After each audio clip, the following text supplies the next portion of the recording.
All right. Well, I was just saying off record, I've been excited to do this for a long time. I'm sat here with Ken Anderson. You've had such an extensive career, Ken.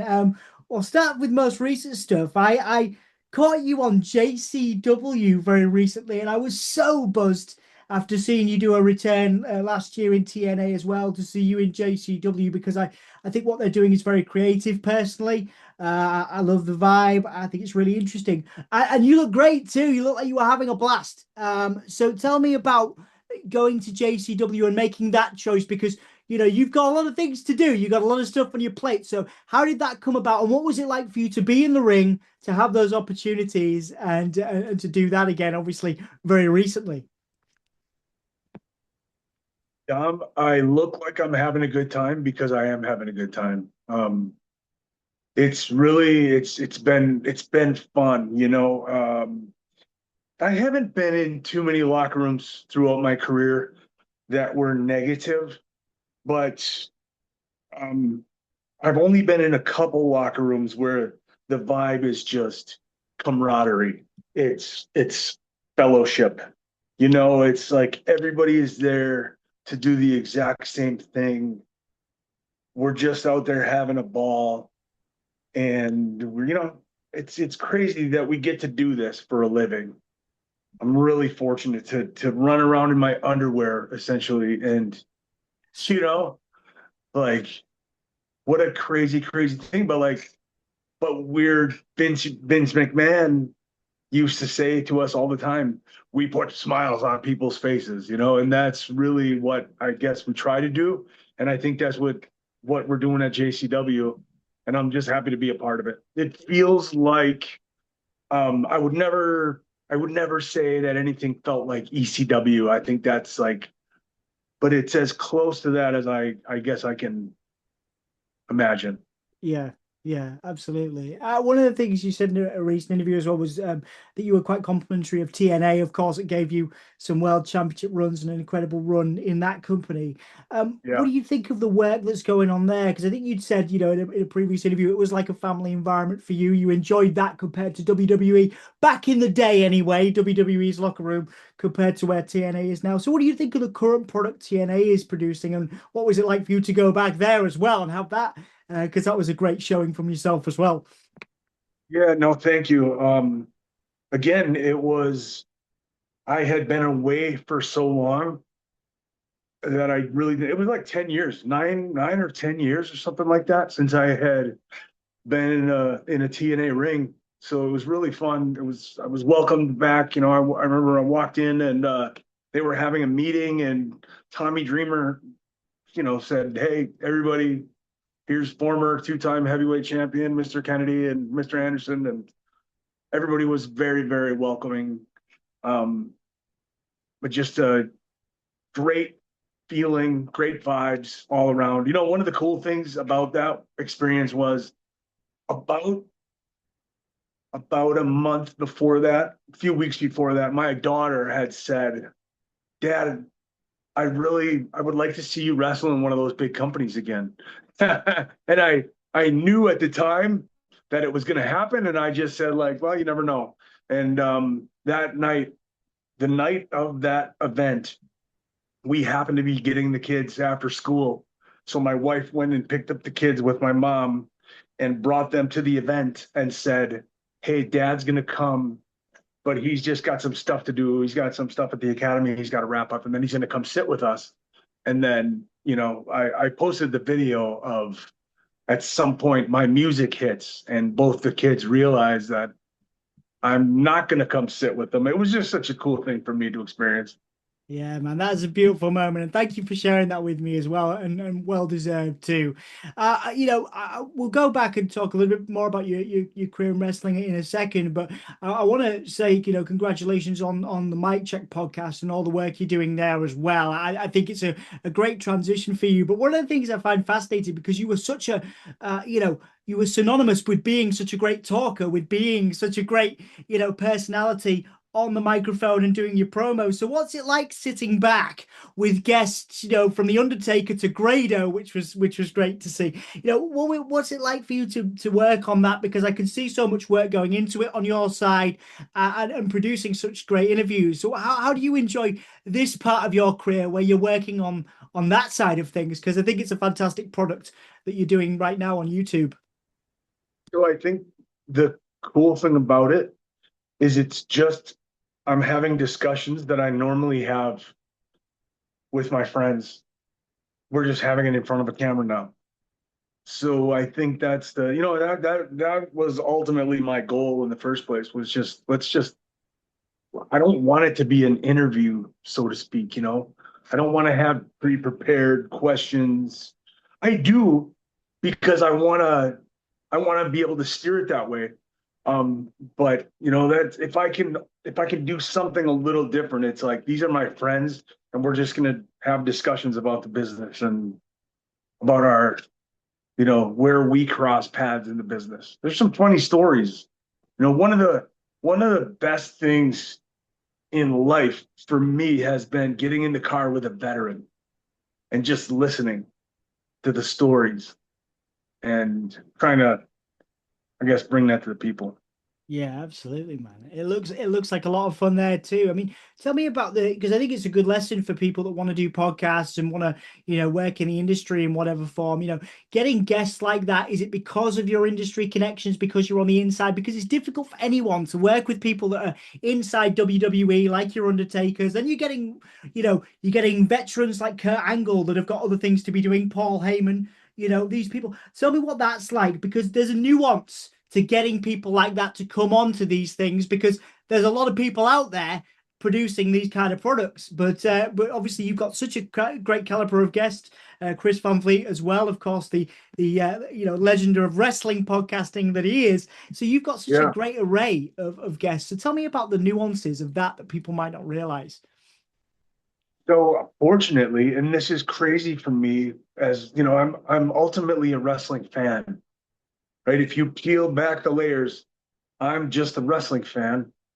I was such a huge wrestling fan that I decided to do it, to actually run around in my underwear, to take it to that level. And fortunately, I've had really, really good experiences in the business, and I've gotten to work with all those people. And literally, my, the extent of getting those people to do the podcast was I texted The Undertaker. I said, "Hey, man, would you be interested in doing my podcast?"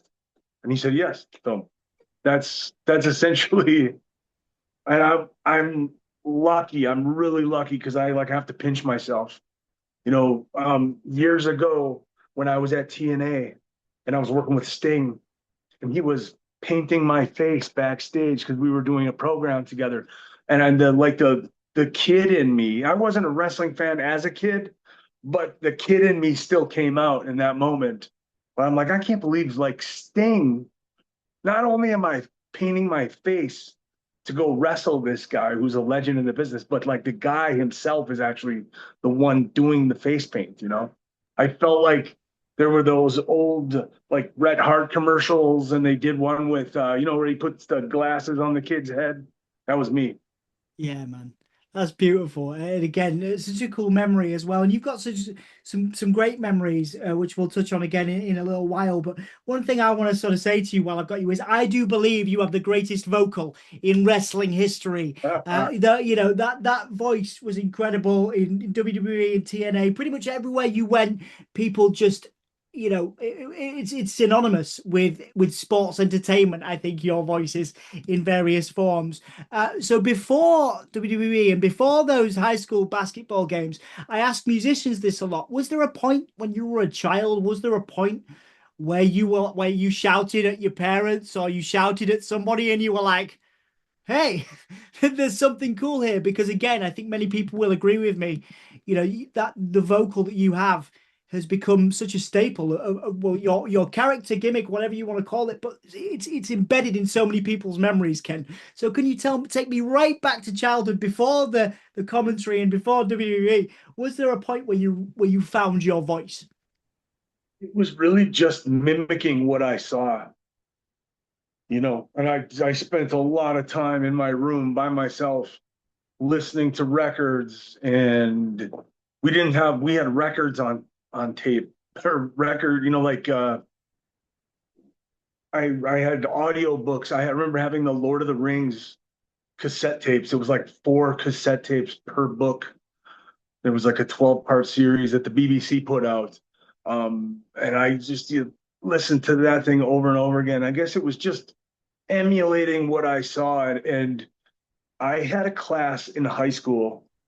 It was a mass media class, and they had us come up with a fictitious product, and then we had to market that product. And we had to use, for that particular project, it was like you had to use 3 different media sources, media outlets, right? And I chose to do a radio ad, a television commercial, and like a print ad or something. And for the commercial and the print ad, and the for the television commercial and for the radio ad, I did the voiceover, and I used my best radio voice, because like the radio voice thing always kind of kills me. It's like, what? How do people? This is. I'm gonna like dip off here for a second, but Go like, for it. I always wonder, like, do those people go through the drive-through at McDonald's and order food like that? Yeah. I would like a number 11, please. Yeah. And so I guess I was just emulating that. I did it. I turned the project in, and then my teacher was like, "You have a really good voice, and you should do this. You should do something with this." And then went to the assistant principal, who was the athletic director at our school, and said, "Hey, is there a spot for him announcing or something like that?" And sure enough, he allowed me to do the announcing. And so that just became my thing. That was my freshman year in high school. And I did the announcing all the way throughout. And I think it started with girls basketball, and it ended up, I did guys basketball, girls basketball, JV, varsity, freshman. And then I also did volleyball too. Nice. So, and then Yeah. and then I get out of high school and I completely forget about that stuff. It just I remember doing job shadow at a radio station once or twice. I went to the major radio stations and I kind of shadowed, but like that was it. Then I just sort of fell away from it. Never in a million years thought that it would become useful. And then fast forward, Paul Heyman one day at OVW says, "Go out tonight, cut the ring announcer off, cuss him out, and then you do your own big introduction." And he sort of did a variation of what I do today. And then he goes, just make it big and over the top. And then in the moment when I was in the ring, I decided to hit my last name twice, which was something that I always did when I was announcing basketball games and volleyball games. And then here we are today. Absolutely, yeah. Change your Crazy. life. Yeah, beautiful, beautiful moment, Ken. Absolutely, and yeah, again, thanks for sharing because it's history. One of the things I also wanted to ask you as well, going back to that, do you ever get tempted? When you're teaching at the academy, maybe with I'm not sure if you do it with your family, but like I'd be afraid that voice would come out if you were angry. You know what I mean? Like the sort of booming vocal that would take up a whole room. Do you ever use it in public, in the real world as it is? Do you ever bring out the Kennedy Anderson voice in the real world and scare the shit You out of know, people? funny. One of my favorite quotes that Booker T ever gave me. We were discussing something in the locker room, and Booker said, sometimes I like to get mad. And he was just referring to, like, he had snapped on somebody for something, and he was like, sometimes it feels good I like to get mad. And we all have that, I guess. Every once in a while you got to blow off steam. I am far more dialed in than I ever was. When I opened the academy 10 years ago, I think I used to snap fairly regularly for people not listening, you know, just stupid stuff. And it always for not paying attention or not listening. That's really the one thing that irritates me. Um, but since I've sort of like I've learned to dial it down a lot, so it rarely comes out. Okay, okay. I think in the last 5 years, I have like my students have witnessed me like snapping twice. Okay, And it was okay. for somebody being super disrespectful and physically trying to hurt somebody in the ring. Yeah, fair enough then. Yeah, So, okay. So yeah, the legendary voice only comes out when you really, really need it to yeah. come out. Yeah, okay, okay. Fantastic. 4 or 5 more questions now, Ken. And again, it's so Mhm. cool to talk to you. I've always thought of your career as very creative as well. I thought you were great in the ring. A lot of people have given you your flowers for how good you are in the ring, but just your creativity and your comedy as well. Now, I'll talk to you about the comedy aspect of it and the timing in a minute. But again, that creativity and that creative mind you've had, you mentioned Paul Heyman there. On screen as a talent, people are saying, you're very similar to what LA Knight is, and LA Knight takes from what you did, and there's a lot of creativity there. From a behind the scenes perspective, I personally think, even though this is unpopular to some people, that Vince Russo is an incredibly creative mind. Is there anybody out there, whether it's on screen, an on screen talent, or a behind the scenes booker, for example, that as a creative person, as a creative talent, that you are a fan of, and why is that? I will say that I agree with you 100% in saying that Vince Russo is a creative mind. Um, yeah, like I've had nothing but good experiences with Vince. And with creativity, with true creativity, when somebody's allowed to just let it flow, you're gonna have bad ideas. And it's like he's got so many good, fantastic ideas, and then he's got some stinkers in there, as we all do. And people have a tendency to like hang on those, because like some of his stinkers have been very, they Stinky. put putting the world title on David Arquette was but I understand where he was coming from when he did it, Yeah. right? From a business standpoint, you can see it. Um, I really enjoyed working with him behind the scenes, and somebody who I only got to work with briefly, and this was in TNA. I did a program with Bram, Tom Latimer. Lovely guy. Lovely guy. Yeah. Not only is he a lovely guy, but he's one of my favorite people that I've ever locked horns with. He's got like just this believability about everything that he does, right? He genuinely is such a sweetheart, but that if I'm glad he's my friend and that he's not my enemy. Put it to you that way. Yeah. I'm glad that I don't run into him in an alleyway at night when he's mad. Yeah. Yeah. Yeah, I really enjoyed working with him, and the person who was our producer during that segment was Billy Corgan, and it was just for whatever reason it was really short lived. It was only like 4 or 5 weeks we had to do this program, and it was one of the most, and it was such a collaborative effort. Oftentimes, especially in the WWE, it's not really, you don't collaborate a whole lot. It's like the writing team just comes and says, "Here you go. This is what you're doing." And you look at it and then you try to do that to the best of your ability. And to some degree, it was like that in TNA also, a little more creative license. Um, but with Billy, he was just like, "Look, if you guys have any ideas, let's let's get them out on the table." So really enjoyed working with him. And then Yeah. I got to work with him briefly again in NWA. Well, I really had a good time doing that. Ah, man, let's go. I'm gonna drop him a text after this because I love people putting over Tom. He's always been lovely to me. So yeah, and it's great to hear.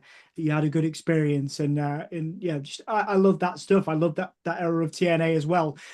This is a little bit of a hot topic right now, Ken, but I've got to ask you while I've got you, because I want to talk to you about your comedic timing. People are ripping into Danhausen at the moment in WWE, saying it's stupid and it's silly and it's not funny at all. But I think his merchandise sales say differently. I think some of your comedic timing on the second Kennedys in some of your interviews in WWE and beyond, just your comedic timing was some of the best stuff that's like been clipped in. You've probably seen it in memes, in GIFs, across the world. You know, people, you just shocking people coming back into frame with that second Kennedy. As somebody that has that understanding of comedic timing on the screen, what are your thoughts on comedic wrestlers and gimmick stuff like that? Do you see a place for it? Because a lot of people are saying that stuff can't work in 2026. Comedy wrestling, or wrestling with comedic elements rather, can't work in 2026. Where do you stand on that, Ken, as somebody who I think has that timing? I absolutely believe that comedy will always have a place in wrestling. It's at the end of the day, we're we're just supposed to entertain people. That's it. And I find it super entertaining. And I guess if enough people don't like something, then they'll stop doing it. If the numbers, if Danhausen's numbers tanked every time he touched the screen, the numbers took a nosedive. And if the merchandise sales were non-existent, then they would stop using it. But apparently it's working. So I think the people who are complaining are just, it's like people with the loudest voices sometimes actually are in the minority. I think I try to add comedy whenever I can, when it's appropriate. It's not, you can't use it every single match, every single interview. There needs to be an element of seriousness behind what we do. But I when I got to WWE, I was really, really, I was on a pretty hot tear, both at OVW, the way that Paul Heyman was pushing me, and then I would go to SmackDown, and I remember asking Vince, "What do I do? What do you want me to do in this promo?" And it was crazy because he wasn't giving me any feedback really. He was just like, "Don't go out there and worry about being a good guy or a bad guy. Just get over. Just be entertaining." And so I Yeah. really, really pushed that envelope. And I kept getting like, I was having this little feud with Tony Chimmel, the announcer, right? That was my first feud in the WWE, if you really boil it down. Yeah. And we there's a scene in Full Metal Jacket where Private Pile gets caught with the jelly donut in his footlocker.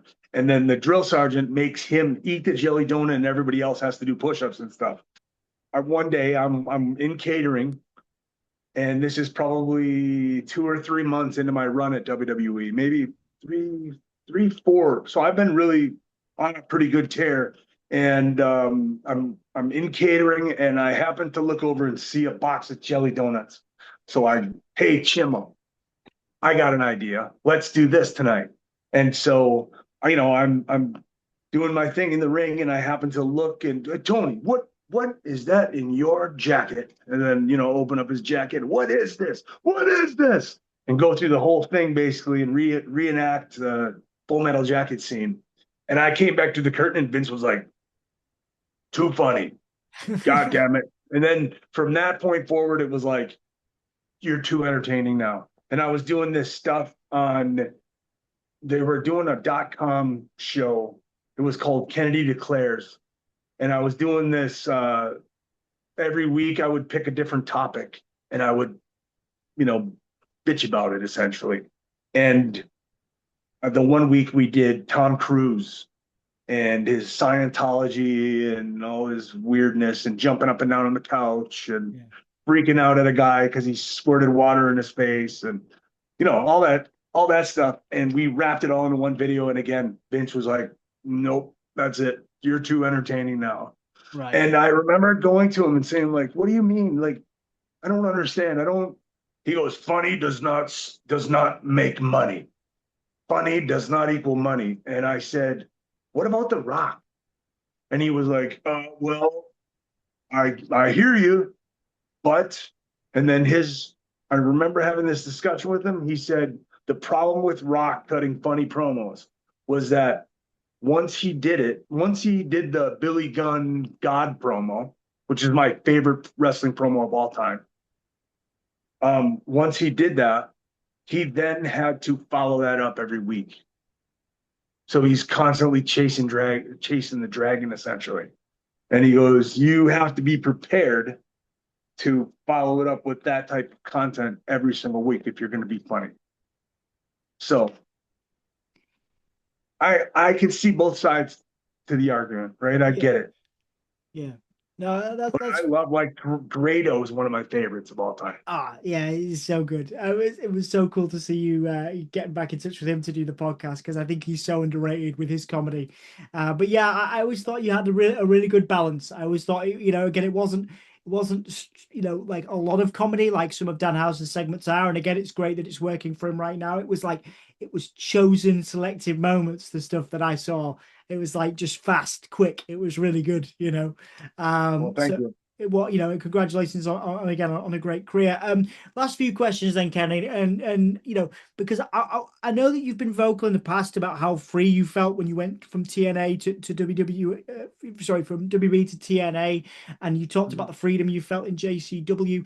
Where do you sit as someone that trains now and trains talent like you Tiffany Strattons and people you've been in the ring with some of the great up and coming talents as well. Where do you sit on WWE's products right now? Is it still, I think as a fan that it's not the be all and end all, and people can have great careers in JCW, TNA, the indies, and you can do very well for yourself. But of course, Yeah. like you say, it's a business. They know how to make money. Where does your kind of ethics and morals lie, as it were, not to get too philosophical with the current product?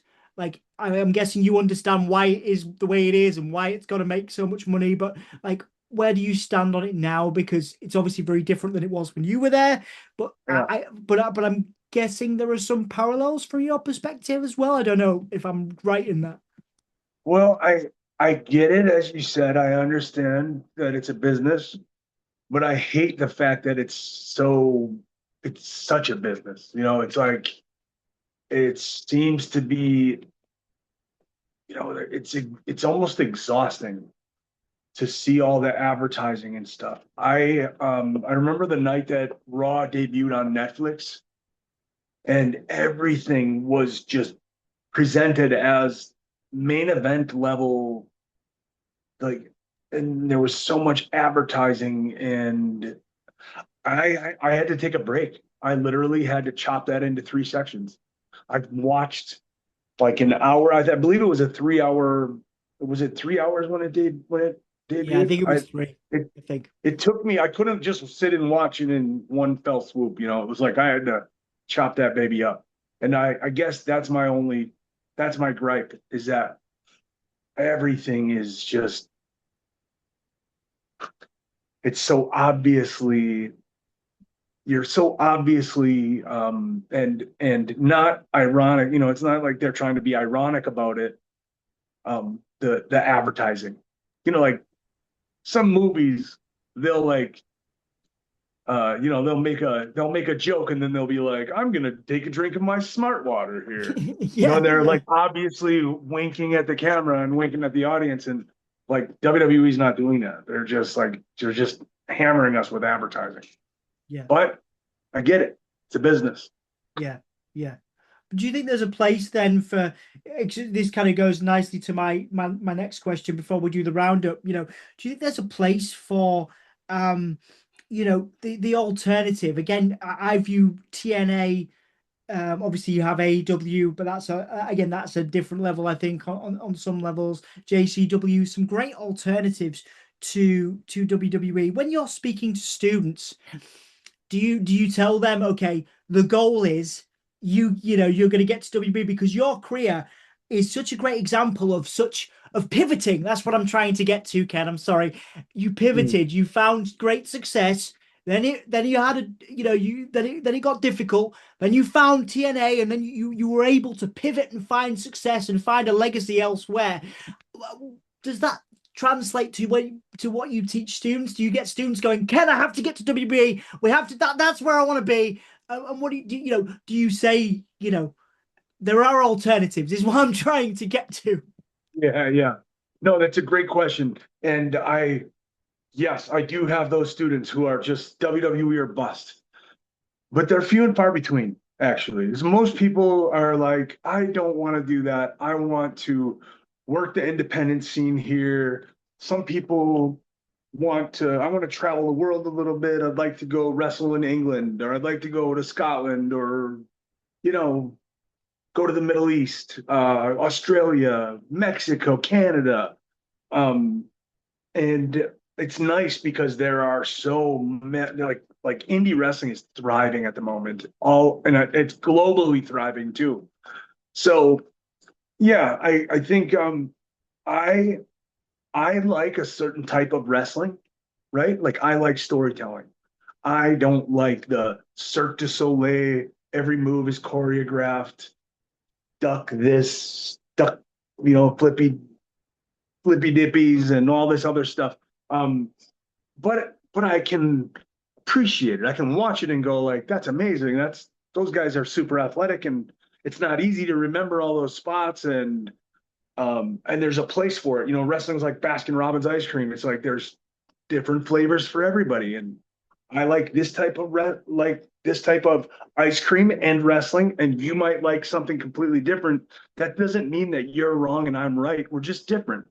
And I had a grandma a long time ago tell me like the world would be a really boring place if everybody liked the exact same things and if we were all identical to each other. And so while I preach the stuff that I like and the stuff that I believe will make people successful, I always tell people like, if you like that, then do it. Just do it really well. Yeah, yeah, Like I have wrestlers who, hey, coach, I want to do hardcore wrestling.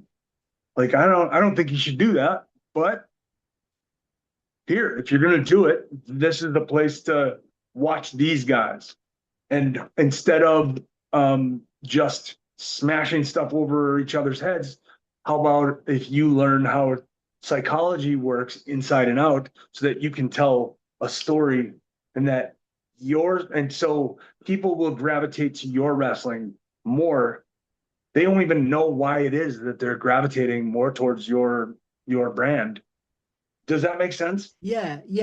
So it's about when you're talking to students, the evolution of, say, when you started the school to where you are now. Is that just try everything? Sort of. There's something for everybody, kind of thing. Yep. Okay, yeah, Yep. yeah. Okay, was it always that way, or have you seen, as the industry have changed, has your way of teaching changed? Do you think? I have definitely changed my way of thinking Right. as well as the way that I train people. Okay. Um, I don't believe in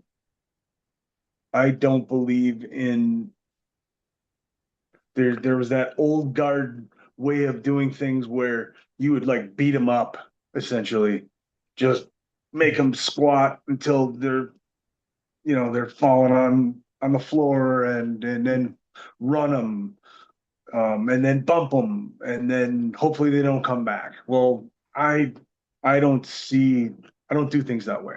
Yeah. Yeah. I feel like there's a lot of people who I would have run out the door if I would have treated them that way.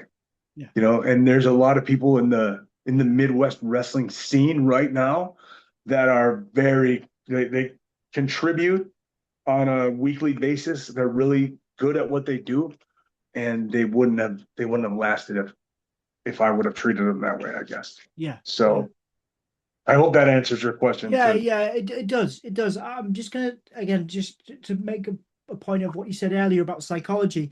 Who do you think is Mhm. the greatest not the greatest of all time, but right now, somebody that you've seen in the ring, whether it's on the Indies or someone in WB, wherever, who do you think has the greatest understanding of in-ring psychology out there at the moment?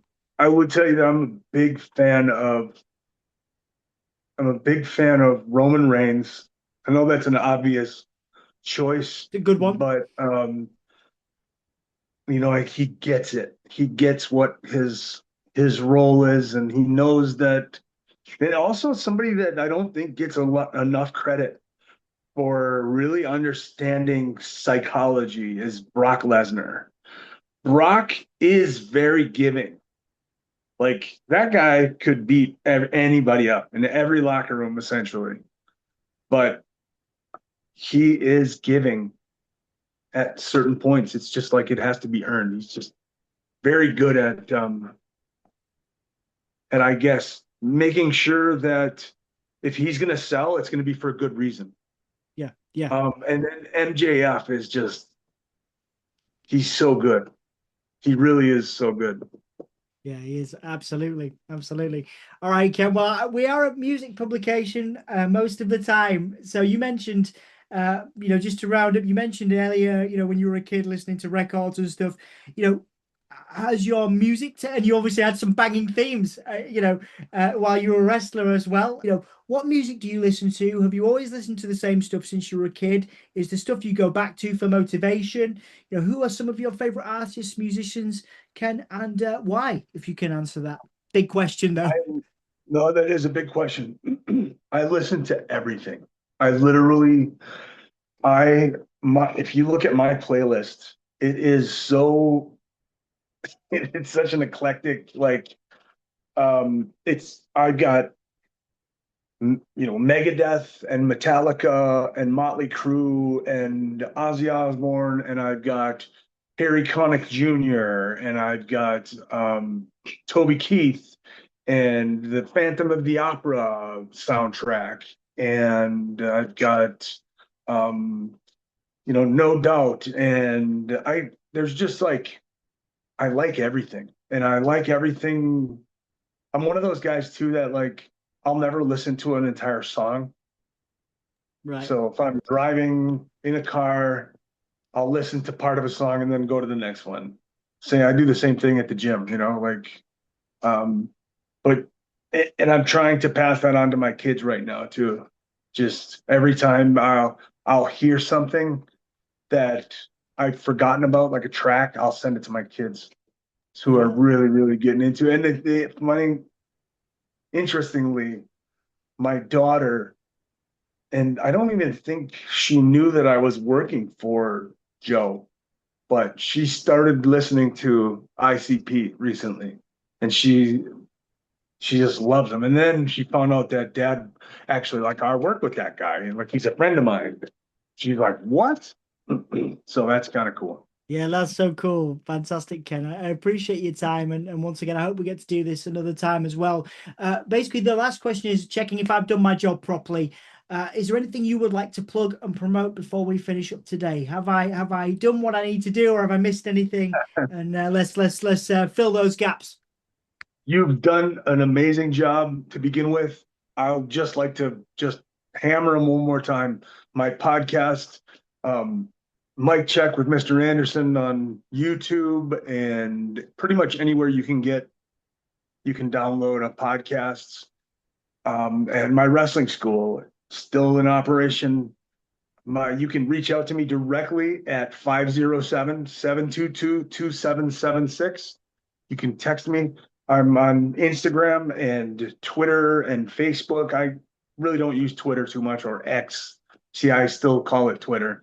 But you can, if you go to my Instagram, which is Mr. Ken Anderson, spelled out Mister Ken Anderson. If you go to that, basically every post that I put up, I have the number there. You can reach out to me. I'm still taking bookings. I do coaching. I do online coaching as well. I do video shout outs and things like that. So yeah, that's about it. And Fantastic. tune in. Make sure that you guys tune in to JCW Lunacy every week. Ken, thank you so much for your time. Really appreciate it, mate. Thank you, brother.